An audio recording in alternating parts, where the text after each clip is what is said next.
దేవునికి స్తోత్రమండి. మీ అందరికీ కూడా నా యొక్క హృదయపూర్వక వందనాలు తెలియజేసుకుంటున్నాను. మరొకసారి మీ మధ్యకి రావటానికి దేవుడు అనుగ్రహించిన అవకాశాన్ని బట్టి, కృపను బట్టి దేవునికి నేను ఎంతగానో రుణపడి ఉన్నాను. ప్రియులారా, మన ఈ దినం నిర్గమకాండం 5వ అధ్యాయము ధ్యానించాలని మీ మధ్యకు రావటం జరిగింది. కాబట్టి ప్రియులారా, చాలా సంతోషం మరొకసారి మిమ్మల్ని కలవటం. దేవుడు నాకిచ్చిన అవకాశం. నా కొరకు, నా యొక్క చిన్న పరిచర్య కొరకు, మా సంఘం కొరకు, నా కుటుంబం కొరకు మీరందరూ కూడా మీ యొక్క ప్రార్థనలో ఎత్తిపట్టుకుంటున్నారని జ్ఞాపకం చేసుకుంటూ, మరొకసారి మీకు నా యొక్క హృదయపూర్వకమైన వందనాలు తెలియజేసుకుంటూ ఉన్నాను. ప్రియులారా, ఈ దినం 5వ అధ్యాయము 23 వచనాలు ఉంది. కనుక 23 వచనాలు కూడా ధ్యానించడానికి దేవుడు అవకాశం ఇస్తే కంప్లీట్ చేద్దాం. అయితే మొట్టమొదటిగా మొదటి నుంచి 5 వచనాలు మనం ధ్యానించాలని, ఆ తదుపరి సమయం ఉంటే ముందుకు పోవాలని ఆశిస్తూ ఉన్నాను. అయితే పిల్లల ఈ యొక్క 5వ అధ్యాయంలో కొన్ని ముఖ్యమైన విషయాలు మనం ఎంతైనా గమనించదగ్గది.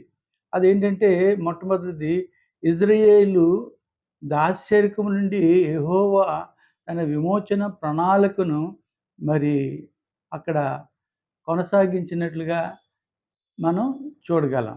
రెండవది, ఫరో యొద్దకు మోషే అహరోనులు వెళ్ళి దేవుడు చెప్పిన మాటను లేక ఆజ్ఞను ఆయనకి చెప్పినప్పుడు దాన్ని ఆయన తిరస్కరించినట్లుగా చూస్తాం.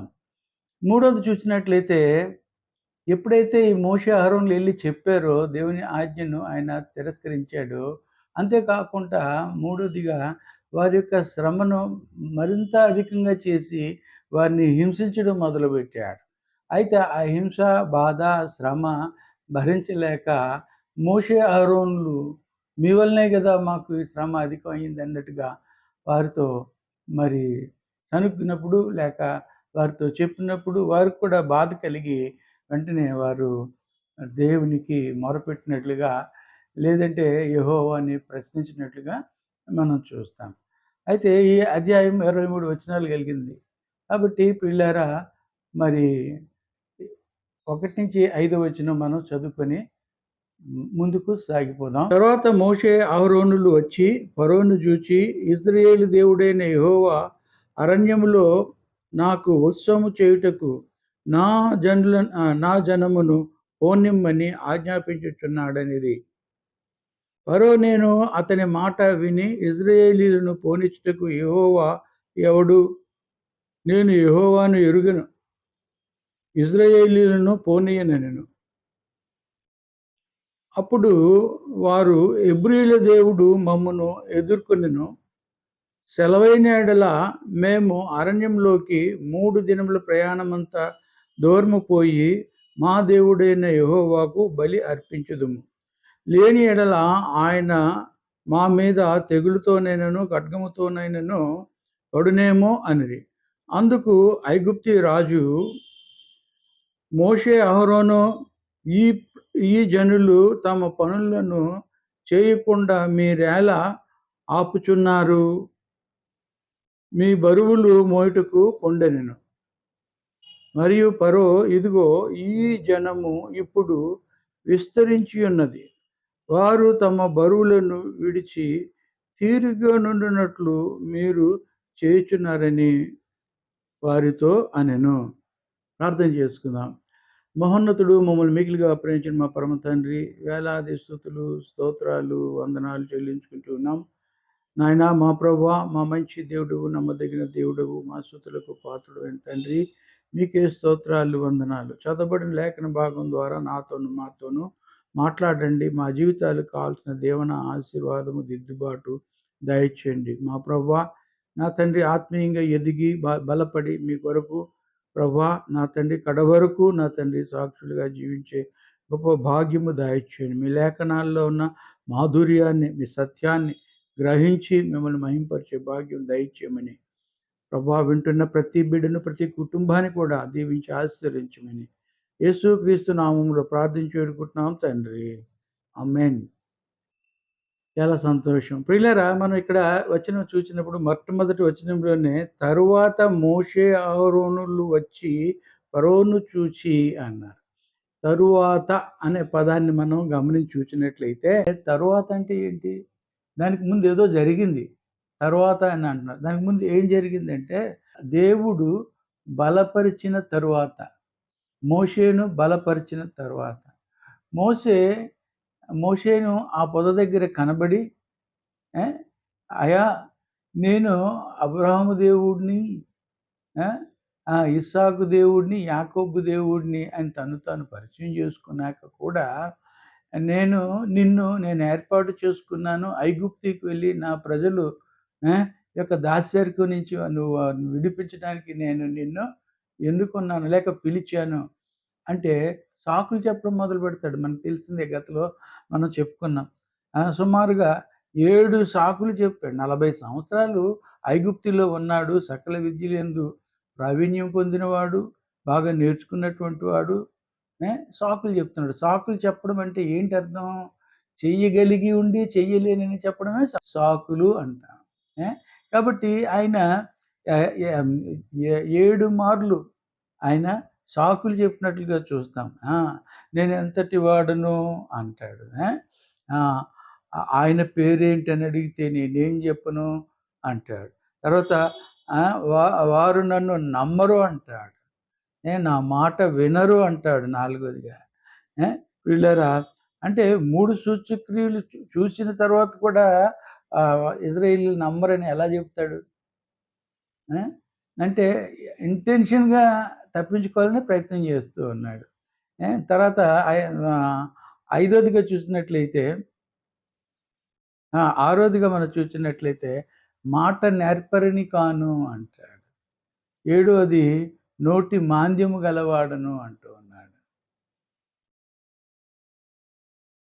కాబట్టి ఇన్ని సాకులు చెప్పినప్పటికీ కూడా దేవుడు అతన్ని బలపరిచి నేను నీకు తోడుగా ఉంటాను అని చెప్తూ ఉన్నాడు. అంతేకాదు 3 సూచక క్రియలు ఇచ్చాడు నమ్మడానికి. తర్వాత నీ నోటికి నీ అన్నయ్యన అహరోను తోడుగా ఉంటాడు వెళ్ళమని చెప్పాడు. అంతేకాదు నేను నీ అన్నకు నీకు కూడా నేను తోడుగా ఉంటాను అని చెప్పిన ఇంకా భయపడుతూ ఉంటే అప్పుడు దేవుడు అంటాడు, మోషే మోషే, ఐగుప్తిలో నిన్ను చంపదలిచినటువంటి వారు, నిన్ను చంపజూచినటువంటి వారు అందరూ చనిపోయారంటాడు. అప్పుడు ఈయనకి ధైర్యం కలుగుద్దండి. అయితే గతంలో మనం చెప్పుకున్నాం, మనుషులకి భయపడుతున్నారు కానీ దేవునికి భయపడట్లేదని మనం చెప్పుకున్నాం. మరొకసారి జ్ఞాపకం చేసుకుంటున్నాం. కాబట్టి ప్రియులారా, ఆ ఫరోకి భయపడుతున్నాడు. సృష్టికర్త అయిన దేవుడు, సర్వశక్తుడైన దేవుడు చెప్తూ ఉంటే సాకులు చెప్పడం మొదలుపెట్టాడు. అప్పుడు దేవుడు బలపరిచిన తరువాత ఫరో దగ్గరికి వెళ్ళినట్లుగా చూస్తున్నాం. ఫరో దగ్గరికి వెళ్ళటం కూడా ఒక విధంగా ఈ మోషేకి చాలా ఛాలెంజ్‌తో కూడుకున్నదే. ఎందుకంటే అంతకుముందు ఐగుప్తీయుని చంపాడు గదా! కాబట్టి ఐగుప్తుని చంపాను, కానీ ఇంకా ఎవరైనా శేషం మిగిలి ఈ మాట చెప్తే నా పని ఏమవుతదని భయపడుతున్నాడే గానీ, నేను నీకు తోడుగా ఉన్నాను దేవుడు అన్న మాట ఆయన మర్చిపోతూ ఉన్నాడు. ఈ దినాల్లో మనం కూడా పాటైతే పాడుతాం. అయితే ఇతరులకి బోధైతే చెప్తాం. ఏం భయపడకు, దేవుడు తోడుగా ఉన్నాడు, దేవుడు చూసుకుంటాడులే అంటాం. కానీ మన వరకు వస్తే భయపడిపోతాం. కాబట్టి ప్రియులారా, ఆయన ఆ రీతిగా దేవుడు బలపరిచిన తర్వాత ఆయన వెళ్ళినట్లుగా చూస్తున్నాం. వెళ్ళినప్పుడు కూడా భయపడుతూనే వెళ్ళాడు అని మనం చూస్తాం. మొదటి వచనంలోనే ఏమంటున్నారు? ఇజ్రాయేలు దేవుడైన యెహోవా అరణ్యంలో నాకు ఉత్సవము చేయుటకు ఈ జనమును పోనిమ్మని ఆజ్ఞాపించుచున్నాడనిది.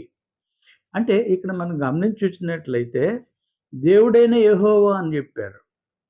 చెప్పిన తర్వాత ఏమన్నారు? అరణ్యంలో నాకు ఉత్సవము చేయుటకు నా జనమును పోనీయుడని ఆజ్ఞాపించెననిది అన్నాడు.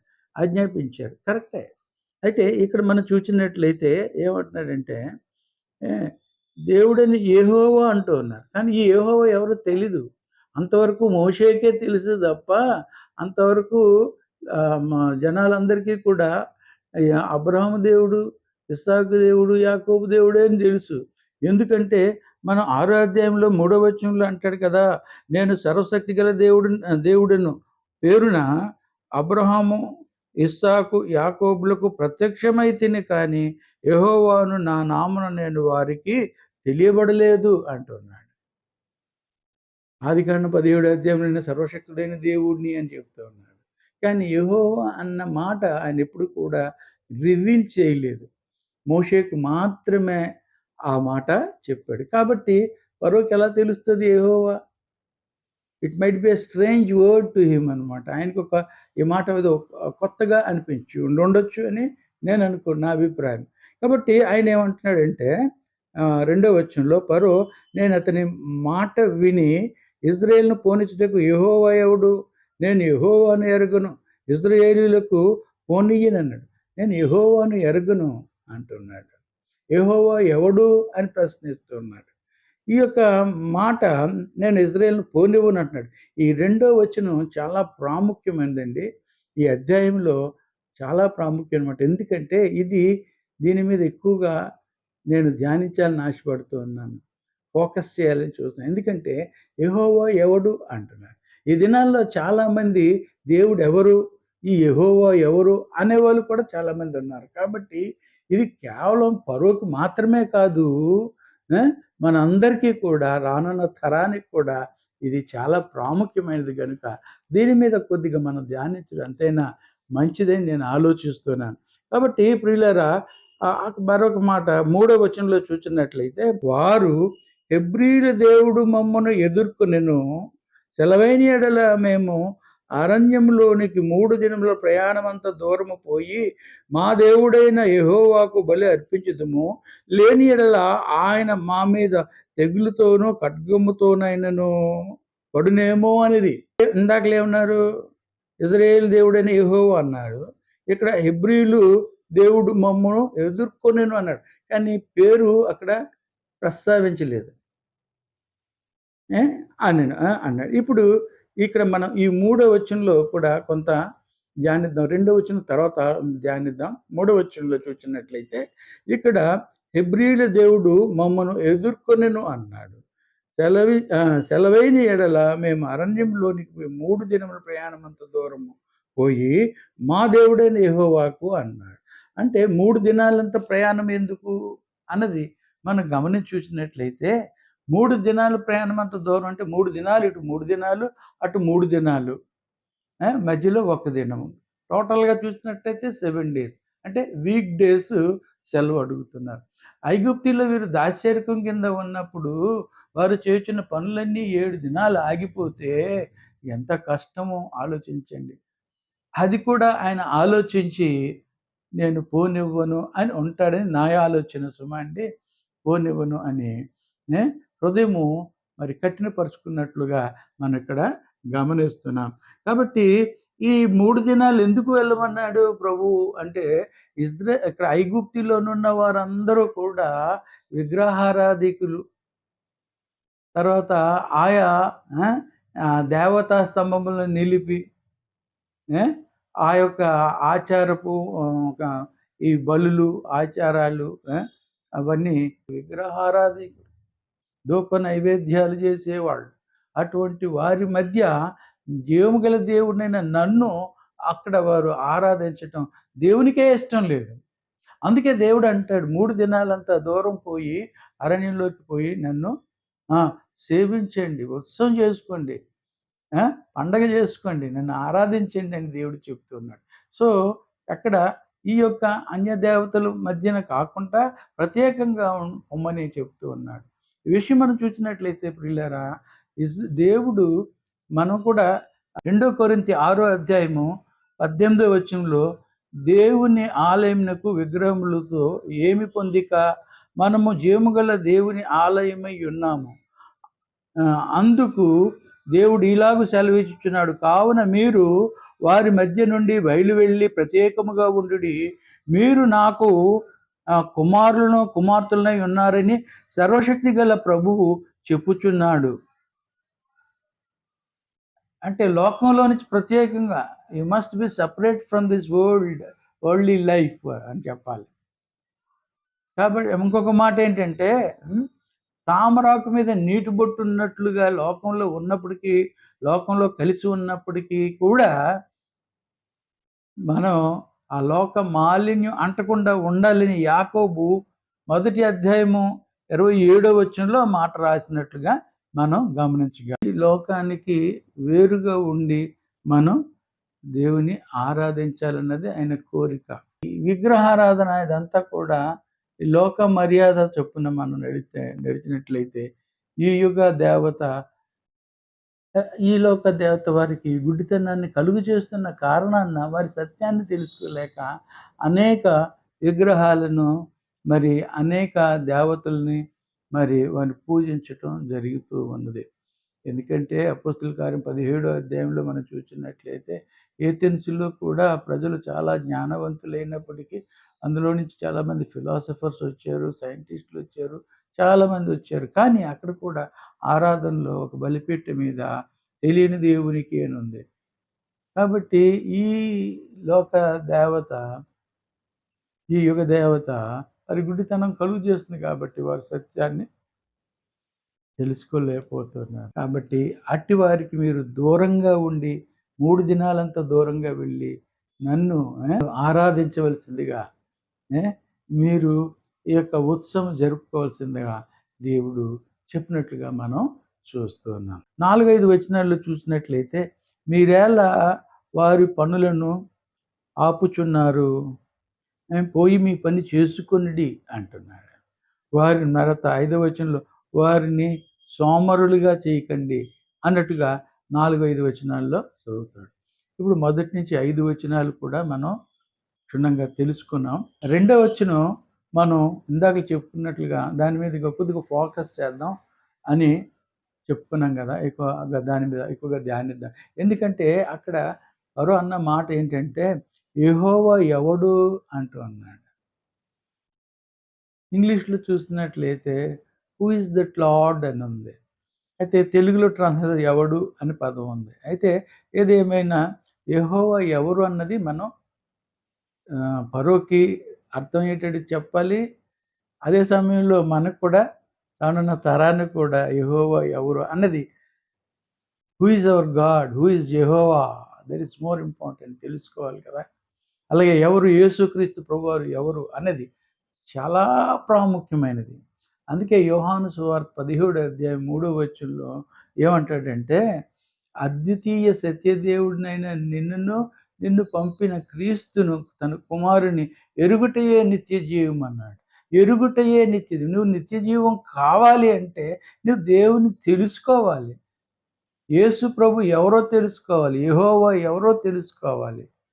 ఈ దినం మనం యెహోవాను గురించి మనం తెలుసుకుందాం. ప్రియులారా, అయితే ఇక్కడ మొదటి నుంచి దేవుడు అబ్రహాము దేవుడు, ఇస్సాకు దేవుడు, యాకోబు దేవుడని తెలియబడ్డాడు. అయితే దానికి ముందు మనం చూసినట్లయితే ప్రియులారా, ఆయన ఆదియందు ఉన్నవాడు అన్నాడు. ఆదికాండం మొదటి అధ్యాయంలో ఏం రాశాడు? ఆదియందు దేవుడు భూమి ఆకాశములను సృజించెను అంటాడు. ఫుల్ స్టాప్ ఉంది అక్కడ. ఆదియందు దేవుడు అన్నాడు. భూమి ఆకాశమును సృష్టించినట్టు వాడు అంటాడు. అనంత జ్ఞాని అయిన దేవుడు. అందుకే ఆయన్ని ఇన్ఫినిట్ గాడ్ అంటారు. అంటే అనంతమైన జ్ఞానం. మనమైతే మానవుడు పరిమితి కలిగినటువంటి వాడు. కాబట్టి man is a mortal man, but God is not a mortal man. అమరత్వము గలవాడై ఉన్నాడు. అమరత్వము అంటే మరణము లేనటువంటి వాడు. ముందు మనం చూసినట్లయితే మోషేకి తను తాను ఆకాశం నుంచి భూమి మీదకి దిగి వచ్చి తను తాను ప్రత్యక్షపరుచుకున్నాడు. ఎందుకంటే అనేక మంది దేవుళ్ళను దేవతలుగా చేసుకొని వాటికి మొక్కుతున్నారు. తనకి రావాల్సిన మహిమను విగ్రహాలకి వెళ్ళిపోతూ ఉన్నాయి. దేవుళ్ళు కాని వారికి వెళ్ళిపోతున్నాయి. సృష్టికర్తనైన నేను నాకు రావలసింది వారికి వెళుతున్నాయి. వీరికి తెలియట్లేదు. వీరు ఈ యుగ సంబంధమైన దేవత.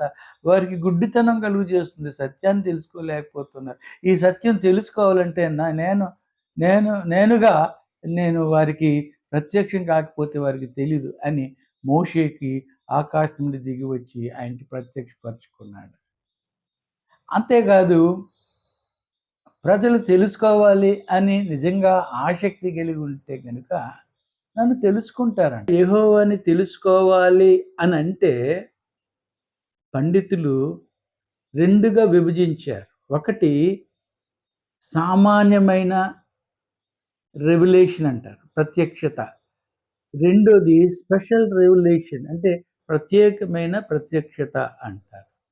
మొదటి ప్రత్యక్షతలో మనం చూచినట్లయితే మొట్టమొదటి మానవుడు ఎలాగుండేవాడు, ఏంటి అన్న పరిస్థితి మనకి రోమాపత్రిక మొదటి అధ్యాయంలో 20వ వచనంలో చూసినట్లయితే అక్కడ ఏమని రాస్తున్నాడు? ఆయన అదృశ్య లక్షణాలు అనగా ఆయన నిత్య శక్తియు దైవత్వమును జగతుత్పత్తి మొదలుకొని సృజింపబడిన వస్తువులను ఆలోచించుట వలన తేటబడుచున్నవి గనుక వారు నిరతురులై ఉన్నారు అంటాడు. వారు ఎక్కడ ఏమంటున్నాడు? అదృశ్య లక్షణాలు, దేవుని యొక్క అదృశ్య లక్షణాలు. ఆయన అదృశ్య దేవుడు అని కొలసి 1:15 మనకు తేటగా కనబడుతూ ఉంది. ఆయనే ఆది సంభూతుడు అని రాయబడి ఉంది. కాబట్టి ఇక్కడ 20లో అంటున్నాడు ఆయన అదృశ్య దేవుడు అంటున్నాడు. ఆయన లక్షణాలు మనం గమనించి చూసినట్లయితే అనగా ఆయన నిత్య శక్తియు దైవత్వమును జగతుత్పత్తి మొదలుకొని సృష్టింపబడిన ప్రతి వస్తువులను ఆలోచించటం వలన తేటబడుచున్నవి గనుక వారు నిరుత్తులైన తేటబడుచున్నవి కదా. కాబట్టి వారు నిరుతులై ఉన్నారు. నేను చేసిన భూమి ఆకాశములను సూర్య చంద్ర నక్షత్రాదులను ఈ యొక్క గెలాక్సీ అంటాం కదా. అలాగే ఇంకా సృష్టిలో చాలా ఉన్నాయి. బ్లాక్ హోల్ అని ఇంకా రకరకాలుగా ఉన్నాయి. కాబట్టి వీటన్నిటినీ కూడా చేసింది నేనే కదా. వాటిని చూసినప్పుడు వారు నేనున్నానని వారు తెలుసుకోవచ్చు కదా. That is called general revolution. సామాన్యంగా మీరు ఆలోచించి చూసినట్లయితే భూమి శూన్యంలో ఎలా వేలాడుతుంది, తన చుట్టూ తాను తిరుగుతూ సూర్యుని చుట్టూ తిరుగుతూ వలన మనం రాత్రి పగలు చూస్తున్నాము. ఒక అక్షాంశ రేఖ మీద ఆ గీటి మీదే తిరుగుతుంది. కాస్త అటు తిరిగినా ఇటు తిరిగినా, అటు అయితే మాడిపోతాం, ఇటు అయితే మనం మంచుగడ్డలు అయిపోతాం. కనుక అంత జాగ్రత్తగా పకడ్బందీగా దానికి ఒక హద్దులు ఏర్పాటు చేసాడు దేవుడు. దాన్ని బట్టి అయినా మీరు తెలుసుకోవాలి కదా అని అంటూ ఉన్నాడు. 19వ వచనంలో చూసినట్లయితే రోమపత్రిక 1:19 ఎందుకనగా దేవుడు గూర్చి తెలియశక్యమైనది ఏదో అది వారి మధ్య విశదమై ఉన్నది. దేవుడు అది వారికి విశదపరిచెను. దేవుడు వారికి తెలియజేశాడు అని చెప్తూ ఉన్నాడు. తర్వాత మరొక మాట మనం చూసినట్లయితే మరియు వారు దేవుని నెరిగియు ఆయనకు దేవునిగా మహిమపరచలేదు, కృతజ్ఞతలు చెల్లించలేదు, గాని తమ వాదములందు వ్యర్థులైరి అంటాడు. దేవుడు ఉన్నాడన్న ఒకడు, లేడన్నవాడు ఒకడు, లేదు ఇతనే దేవుడని ఒకడు, అతనే దేవుడని ఒకడు, ఇలాగా ఒకరికొకరు ఎలాగున్నారంట? అవివేక హృదయము అంధకారమై ఉండి తాము జ్ఞానులమని చెప్పుకొనుచు బుద్ధిహీనులు, జ్ఞానం కలిగిన వారు అని చెప్పి అనేక దేవుడు. సృష్టికర్త ఒక్కడే కదా. అనేక మంది ఎక్కడి నుంచి వచ్చారు? మీరు జ్ఞానులు అని చెప్పుకుంటున్నారే, సృష్టికర్త ఒక్కడే కదా. ఆ ఒక్కడే ఎవరు అనేది తెలుసుకోవాలి కదా. అది మీకు నేను విశదపరిచితిని కానీ మీరు నిరుత్తరులై ఉన్నారు అంటూ ఉన్నాడు. తర్వాత మనం చూసినట్లయితే ఆ యొక్క అద్వితీయ దేవుడు, సర్వశక్తుడైన దేవుడు, అత్యున్నతమైన దేవుడు, సర్వాంతర్యామైన దేవుడు, అమరుడైన దేవుడు, క్షయమైనటువంటి వాడు కాదు, అక్షయుడైన దేవుడిని ఎలా చేస్తూ ఉన్నారు అంటున్నాడు 23లో. వారు అక్షయుడగు దేవుని మహిమను క్షయమగు మనుషుల యొక్కయు పక్షుల యొక్కయు చతుష్పాద జంతువుల యొక్కయు పురుగుల యొక్కయు ప్రతిమా స్వరూపముగా మార్చిరి అంటున్నాడు. ఎంత బాధాకరం అండి. దేవుడికే బాధ అనిపించింది. అయ్యో నేను ఈ మనుషుల్ని సృష్టించాను, చేశాను, వీరు నన్ను విడిచిపెట్టి ఈ యొక్క మనుష్యుల్ని లేదంటే ఈ చతుష్పాద జంతువులని, పురుగుల్ని దేవుళ్ళుగా భావించేస్తున్నారు అని. అదే ఇప్పుడు మనకు జరిగింది కూడా. ఐగుప్తులో 10 తెగుళ్ళు ఉన్నాయి కదా! ఆ 10 తెగుళ్ళు కూడా వారు ఆరాధించే దేవుళ్ళే. వాటినే వారి మీదకి ఉసుకొల్పాడు. వారు వాటిని భరించలేక వాటిని మా నుంచి దూరం చేయమని మరి మోషేని అడిగినప్పుడు మోషే ఆ కర్ర ఎత్తి ప్రార్థన చేయగా మొత్తం అన్నీ తొలగిపోయాయి. అయన్నీ పురుగులే. చతుష్పాద జంతువులను, పురుగులను తర్వాత దేవుని సత్యంను అసత్యమునకు మార్చారంటాడు. 25లో అంటాడు కదా! రోమాపత్రికలో ఎంత వివరంగా చెప్పాడు దేవుడి గురించి.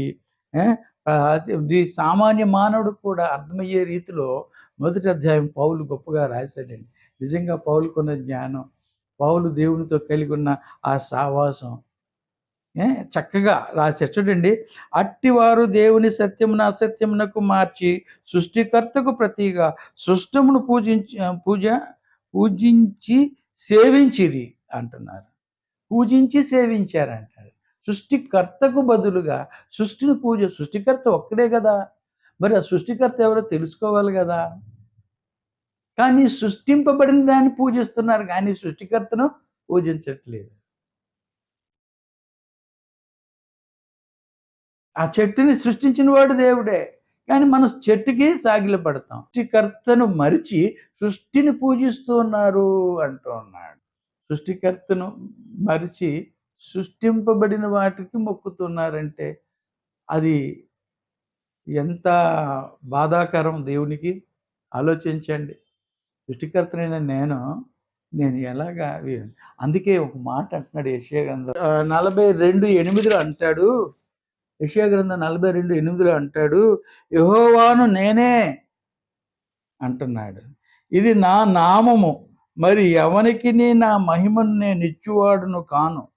నాకు రావలసిన స్తోత్రమును విగ్రహములకు చెందనివ్వను అంటున్నాడు.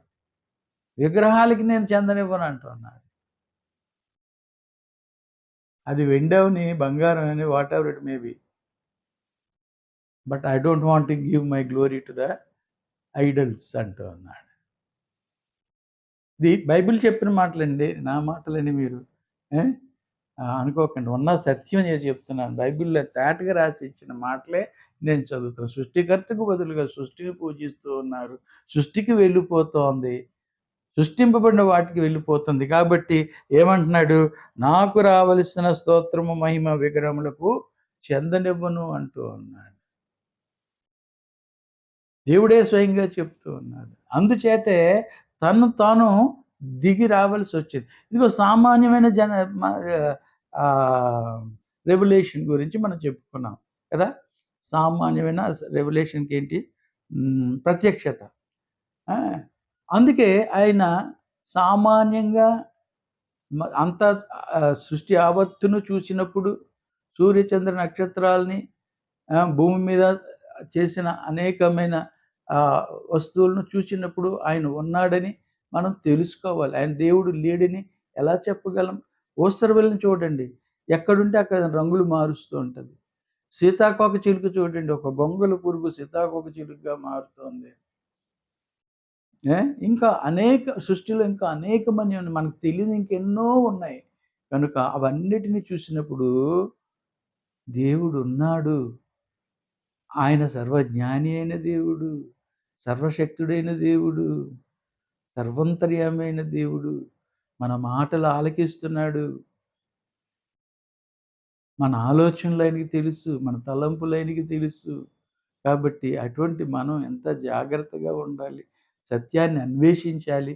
సత్యాన్ని తెలుసుకొని సత్యానికి సాగిలపడి మనం నమస్కరించినప్పుడు మనకి దీర్ఘాయుస్సు, ఆశీర్వాదము కలుగుద్ది. కాబట్టి ప్రియులారా, ఇక్కడ ఆయన ఎంత తేటగా చెప్తూ ఉన్నారు. That is called general revolution. Now we come to the special revolution అండి. ప్రత్యేకమైన ప్రత్యక్షతను మనం చూద్దాం. అది మనం చూసినప్పుడు దాన్ని 2 భాగాలుగా విభజించవచ్చు. ఒకటి ఏంటంటే యేసుక్రీస్తు 2 లేఖనాల గురించి మనం చెప్పుకోవాలి. మొట్టమొదటిగా మనం చూసినట్లయితే హెబ్రీ పత్రిక మొదటి అధ్యాయము మొదటి 2 వచనాలు చదువుకొని మనం ముందుకు సాగిపోదాం. That is special revolution. దానికి బేస్ వర్డ్ అది. పూర్వకాలమందు నానా సమయములలోనూ నానా విధములుగా ప్రవక్తల ద్వారా మన పితరులతో మాట్లాడిన దేవుడు ఈ దినముల అంతమందు కుమారుని ద్వారా మనతో మాట్లాడెను. ఆ కుమారుని సమస్తమునకు వారసునిగా నియమించెను. ఆయన ద్వారా ప్రపంచములు నిర్మించెను అన్నాడు. ప్రపంచములు అనగా యుగములను నిర్మించెను అంటున్నాడు. యుగాలన్నీ కూడా, అన్ని యుగాలు కూడా ఆయన ద్వారానే నియమించాడు. మన కలియుగం అంటానే అలాగా అనేక యుగాలు ఆయన వల్లనే, యేసుక్రీస్తు వల్లనే కలిగించాడంట. కాబట్టి పూర్వకాలమందు నానా సమయాలలో అంటే ఆయా యుగాలలో లేక ఆయా కాలాల్లో ఆయా ప్రవక్తల ద్వారా మాట్లాడిన దేవుడు. అంటే తన గురించి తెలియజేసుకున్నాడు.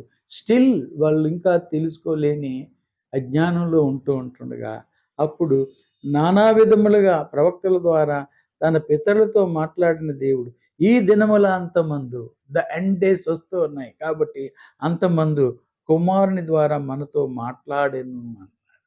కుమారుని ద్వారా మనతో మాట్లాడాడు అంటాడు.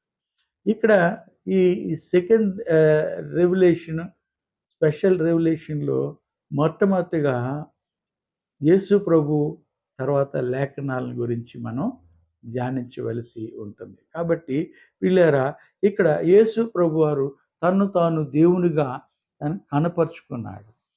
యోహాను సువార్త 14వ అధ్యాయంలో మనం చూసినట్లయితే ఆ ఫిలిప్ అంటాడు, ఏమంటాడంటే, అప్పుడు ఫిలిప్పు ప్రభువా తండ్రిని మాకు కనపరచుము, మాకు అంతే చాలని ఆయనతో చెప్పగా యేసు ఫిలిప్పు నేను ఎంతకాలము మీ యొద్ద ఉండినను నీవు నన్ను ఎరుగవా? నన్ను చూచిన వాడు తండ్రిని చూచి ఉన్నాడు గనుక తండ్రిని మాకు కనుపరచమని ఎలా చెప్పుచున్నావు అంట. నన్ను చూసినాడు తండ్రిని చూచినట్లే అన్నాడు. యోహాను సువార్త 10వ అధ్యాయంలో మనం చూసినట్లయితే ప్రియులారా 30వ వచనంలో అంటాడు, నేను తండ్రియును ఏకమై ఉన్నామని వారితో చెప్పెను. నేను తండ్రి ఏకమై ఉన్నాము. అక్కడ ఏం చెప్తున్నాడు?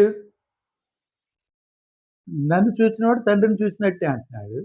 ఇక్కడ ఏం చెప్తున్నాడు? శాస్త్రులు పరిసయ్యులతో అంటున్నాడు, నేను తండ్రిను ఏకమై ఉన్నాము అంటూ ఉన్నాడు. కాబట్టి ప్రియులారా, ఈ చక్కటి మాట ఇంకా ఇంకా చాలా ఉన్నాయి. ఏంటంటే యోహాను సువార్త 1వ వచనంలో కూడా ఆదియందు వాక్యముండెను, వాక్యము దేవుని యొద్ద ఉండెను, వాక్యము దేవుడై ఉండెను అని మనం చూస్తూ ఉన్నాం. ఆ వాక్యమే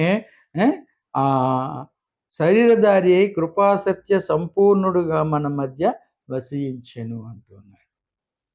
వాక్యమే అంటున్నాడు. ఎక్కడ? ఆదియందు అన్నాడు. ఇన్ ద బిగినింగ్ అంటాడు. యోహాను సువార్త 17:24లో చూసినట్లయితే అక్కడ కూడా అన్నాడు, తండ్రి నేనెక్కడ ఉందునో అక్కడ నీవు నాకు అనుగ్రహించిన వారును నాతో కూడా ఉండవలెననియు నీవు నాకు అనుగ్రహించిన నా మహిమను వారు చూడవలెనని కోరుచున్నాను. జగత్తు పునాది వేయబడక మునుపే నీవు నన్ను ప్రేమించితివి అంటున్నాడు. జగత్తు పునాది వేయబడక మునుపే నీవు నన్ను ప్రేమించి నన్ను ఒక శరీరమునకు అమర్చితివి అన్నట్టుగా అక్కడ మనకు అర్థమవుతుంది కదండి. కాబట్టి జగత్తు పునాది వేయబడక మునిపే అంటే ఆదికి ముందే, అనాది కాలములోనే ఉన్నాడు. కాబట్టి దేవుడు అనాది కాలంలో ఉన్నాడు. క్రీస్తు కూడా అనాది కాలంలోనే ఉన్నాడు. తండ్రి, కుమారుడు, పరిశుద్ధాత్మలు ముగ్గురు కూడా ఒకటై ఉన్నారని మనం ఆదికాండంలోనే చూసాము 18వ అధ్యాయంలో. కాబట్టి ఏమంటాడు? జగత్తు పునాది వేయబడక మునిపే ఆయన ఉన్నానంటాడు. నన్ను చూసిన వాడు తండ్రిని చూచినట్లే అంటాడు. తండ్రి నేను ఏకమై ఉన్నాము అంటాడు. ఆదియందు వాక్యముండెను, వాక్యము దేవుడై ఉండెను అంటాడు. ఆ వాక్యమే మన మధ్య కృపా సత్య సంపూర్ణుడిగా వసించనని చూస్తున్నాం. కాబట్టి ప్రియులారా, యేసుక్రీస్తు గురించి ఆయన మన మధ్య వసించి ఆయన్ని దైవత్వాన్ని మనకి అందుకే దేవుడే అంటూ ఉన్నాడు. ఇంకా ఇంకా వివరంగా మనకి అపోస్తులైన పౌలు కొలస్సీ సంఘానికి రాస్తూ 2వ అధ్యాయము 9వ వచనంలో అంటున్నాడు, ఏలయనగా దైవత్వము యొక్క సర్వ పరిపూర్ణత శరీరముగా క్రీస్తునందు నివసించుచున్నది అంటాడు. అంటే ఇప్పుడు క్రీస్తు కూడా అక్కడ దైవత్వం కలిగినవాడు, తండ్రికి పరిపూర్ణ సర్వ పరిపూర్ణత అన్నాడు. దైవత్వం యొక్క సర్వ పరిపూర్ణత శరీరాకారంలో క్రీస్తునందు ఉన్నది అని. అంటే దేవుడేగా. అంటే ప్రజలకి తను ఎలా కనపరుచుకున్నాడు? ప్రవక్తల ద్వారా చెప్పాడు, ఇతరుల ద్వారా చెప్పాడు. అప్పటికీ వినకపోతే క్రీస్తుని లోకానికి పంపించాడు. ఇంకా చాలా రిఫరెన్స్ ఉన్నాయి కాబట్టి ప్రియులారా సమయాన్ని బట్టి నేను ఇంకా ముందుకు వెళ్తాను. నెక్స్ట్ స్క్రిప్చర్స్కి వెళ్దామండి. ఇప్పుడు యేసుక్రీస్తు వచ్చారు, వెళ్ళిపోయిన తర్వాత నేను వెళ్ళిపోతున్నాను కానీ నేను మీకు ఒక ఆదరణకర్తను మీకు పంపుతాను అంటున్నాడు. మిమ్మల్ని అనాథులుగా నేను విడిచిపెట్టను అని మనకి యోహాను సువార్త 15వ అధ్యాయంలో మన తండ్రి యొద్ద నుండి మీ యొద్దకు నేను పంపబోవు ఆదరణకర్త అనగా తండ్రి యొద్ద నుండి బయలుదేరు సత్యస్వరూపి అయిన ఆత్మ వచ్చినప్పుడు ఆయన నన్ను గూర్చి సాక్ష్యం ఇచ్చును. మీరు మొదటి నుండి నా యొద్ద ఉన్నవారు గనుక మీరును సాక్ష్యమిత్తురు అంటున్నాడు. అంటూ 7వ వచనంలో అంటాడు, 16:7 నేను వెళ్ళిపోవుట వలన మీకు ప్రయోజనకరము, నేను వెళ్ళని ఎడల ఆదరణకర్త మీ యొద్దకు రాడు. ఫుట్నోట్లో ఏమని ఇచ్చాడంటే ఉత్తరవాది అన్నాడు. నేను వెళ్ళిన ఎడల ఆయన మీ యొద్దకు పంపుదును. ఆయన వచ్చి పాపమును గూర్చియు నీతిని గూర్చియు తీర్పుని గూర్చియు లోకమును ఒప్పింపజేయును అంటాడు. ఆదరణకర్తను మీకు నేను తోడుగా ఇస్తాను అంటున్నాడు. తర్వాత 13వ వచనంలో అంటాడు, ఆయన అనగా సత్యస్వరూపి అయిన ఆత్మ. ఎటువంటి స్వరూపం అంటే సత్యస్వరూపి అయిన ఆత్మ వచ్చినప్పుడు మిమ్మును సర్వసత్యములోనికి నడిపించును. ఆయన తనంతట తానే ఏమీ బోధింపక వేటిని వినునో వాటిని బోధించి సంభవింపబోవు సంగతులను మీకు తెలియజేయను. అంటే వీటన్నిటినీ తెలియజేయవాడు ఆదరణకర్త ఆయన సత్యస్వరూపి అయిన ఆత్మ అంటూ ఉన్నాడు. కాబట్టి ఈ ఆత్మ మనకి ఏం నేర్పుతుందంట? వచ్చి పాపమును గూర్చియు నీతిని గూర్చియు తీర్పుని గూర్చియు లోకమును ఒప్పింపజేస్తూ ఉంది అంట. స్పెషల్ రెవల్యూషన్లో 2వ భాగంగా స్క్రిప్చర్స్ మనం చూస్తూ ఉన్నాం. ఈ పరిశుద్ధాత్మ ద్వారా మనకి దేవుడు ఈ మాటలు తెలియజేస్తూ ఉన్నాడు. 2వ పేతురు పత్రిక మనం చూసినట్లయితే ఏ ఆదరణకర్తనైతే మనకు పంపించాడో ఆయన చేసిన పని ఏంటంటే ప్రియులారా 21వ వచనం, ఏలనగా ప్రవచనము ఎప్పుడును మనుషుని ఇచ్చను బట్టి కలుగలేదు కానీ మనుషులు పరిశుద్ధాత్మ వలన ప్రేరేపింపబడిన వారే దేవుని మూలముగా పలికిరి అన్న. ఈ పరిశుద్ధాత్మ మనకి సత్యమును గురించి పాపమును గురించి తీర్పుని గురించి తెలియజేస్తూ ఈ లేఖనాలను కూడా ఆ పరిశుద్ధాత్మ ప్రేరణ చేతన వ్రాయించడం జరిగింది. ఇది మొదటగా దేవుడైన యెహోవాయే ఆ యొక్క 2 పలకల మీద కూడా 10 ఆజ్ఞలు రాసినట్లుగా మనం చూస్తాం. అలాగే ఈ యొక్క లేఖనాల గురించి మొదటగా చూసినట్లు ఆదికాండం 15వ అధ్యాయంలోనే వాక్యము అబ్రహాము వద్దకు వచ్చెను అంటాడు. 15వ అధ్యాయము 4వ వచనంలో చూసినట్లయితే ఆదికాండము మేము ఆ పరిశుద్ధ పర్వతం మీద ఆయనతో కూడా ఉండిన వారమై ఆ శబ్దము ఆకాశం నుండి రాగా వింటిమి అంటాడు. అదే 2వ పేతురు పత్రిక 1:18లో కూడా ఒక మాట అంటాడు, మేము ఆ పరిశుద్ధ పర్వతం మీద ఆయనతో కూడా ఉండిన వారమే ఆ శబ్దము ఆకాశం నుండి రాగా వింటి. 19వ వచనంలో అంటాడు, ఇంతకంటే స్థిరమైన ప్రవచన వాక్యం, స్థిరమైనది, ఇట్ కెనాట్ బి చేంజ్డ్. ఎవరైనా ఈ యొక్క ధర్మశాస్త్రంలో ఒక పుల్లైన తీస్తే ఇందులో ఉన్న తెగుళ్ళన్నీ వారి మీదకి వస్తాయన్న. మొదట గ్రహించవలసింది ఏంటంటే ఏ ఒక్కని యొక్క ఊహ చేత లేఖనాలు ఏ ప్రవచనమును పుట్టదని మీరు తెలుసుకోవాలి. ఊహ చేత గాని వాళ్ళకి ఇష్టం వచ్చినట్లు గాని కాదు.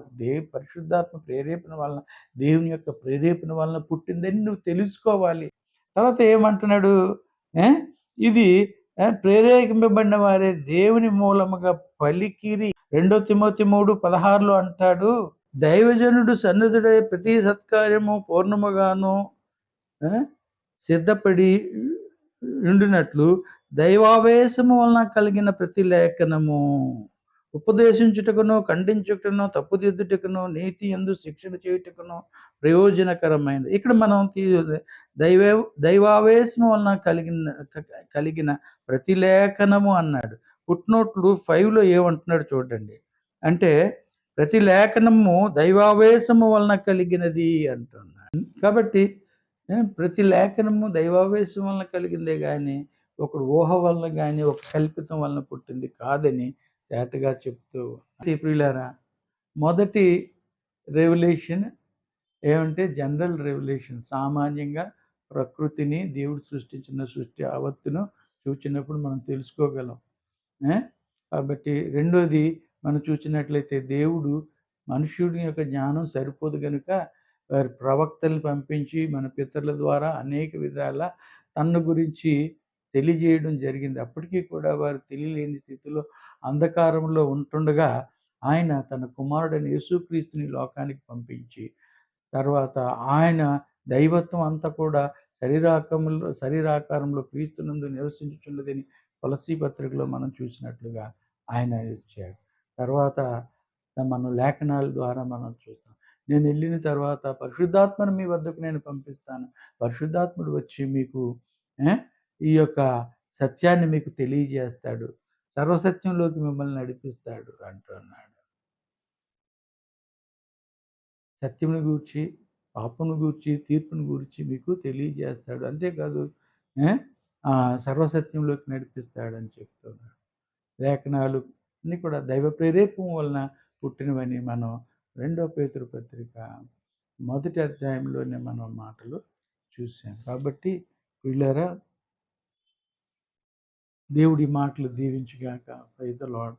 God bless you all. Thank you very